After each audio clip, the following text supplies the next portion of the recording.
So this right here are the things that made me feel like I'm a professional. Unahan ko na kayo. Baka sabihin nyo, anong nasa gamit? Nasa skills yan, te. First of all, tama kayo, be. Wala talaga yun dun.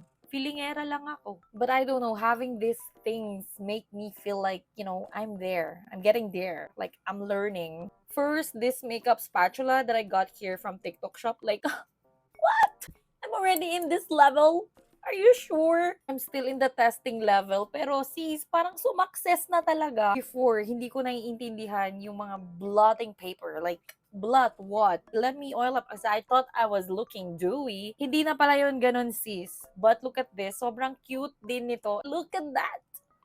Parang face powder na lang to. Mga friends, pwede na kayo manghingi ng blotting paper sa akin. Go ahead.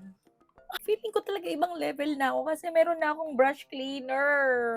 Perfect na perfect. And idagdag mo pa tong mga hair rollers and this hair clip. O, di ba? Parang NC2 na talaga to. Pwede na ako mag-abroad. Prove na to. Tanggap ako agad. Ala, pati na to. Grabe to. Talagang shining, shimmering, splendid. Kapag ito ginagamit ko, parang ako na may-ari ng hindi ka magaganyan today. Basta kapag nakaganito ka, para ka ng si Heart.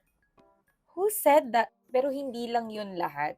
Ewan ko, parang lagi ko talagang nakikita sa mga makeup or beauty kinemberlu. Kinemberlu, hindi influencer.